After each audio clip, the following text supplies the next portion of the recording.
আলহামদুলিল্লাহ আলহামদুলিল্লাহ। এই যে আমরা আজকে এখানে ছোট পরিসরে একটা ইফতারের আয়োজন করা হয়েছে। আমরা ধন্যবাদ দিতে চাই আমাদের প্রিয় বড় ভাই হোসেন রিসালাত শাওন ভাইকে, যে এত সুন্দর একটা আয়োজন করার জন্য। তাও আমার পিছনে দেখেন এই যে শীতলক্ষা নদী, চরসিন্দুর ব্রিজ, এত সুন্দর একটা জায়গায় এতগুলা মানুষ আমরা একসাথে আজকের ইফতারের এই আয়োজন হইছে। এইখানে ইফতার করতেই তো ভালো লাগতেছে, মানে করার আগে একবার চিন্তা করে দেখেন যে এত সুন্দর একটা জায়গায় সবাই এতজন মিলে এই জায়গায় ইফতারি হবে, কত ভালো লাগবে। কাকা রোজা আসনি? আলহামদুলিল্লাহ আছি রোজা কাকা। যাক আলহামদুলিল্লাহ আলহামদুলিল্লাহ। তুমি রোজা আছো? আলহামদুলিল্লাহ আছি রোজা। তুমি না। তুমি রোজা নাই? আচ্ছা যাক, তাহলে সত্য কথা বলছে। শান্তিতে কি রোজা আছো? আলহামদুলিল্লাহ রোজা আছি। আলহামদুলিল্লাহ।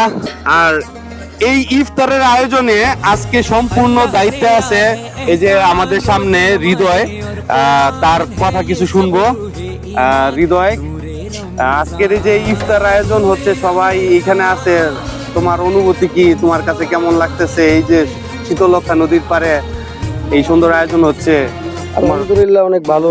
সবাই চাইছিলাম, গত সপ্তাহে আমরা চাইছিলাম আয়োজনটা করার জন্য, তো হয়তো সময়ের কারণে আমরা পারি নাই। তো ইনশাল্লাহ আমরা সামনে আরো বড় চেষ্টা আছে, ইনশাল্লাহ আরো বড় ধরনের করার। তো ছোট ভাইদেরকে নিয়ে যতটুকু পারতেছি করতেছি, ইনশাল্লাহ সবাই দোয়া করবেন যাতে সামনে আমরা আরো খুব বড় পরিসরে কিছু করতে পারি।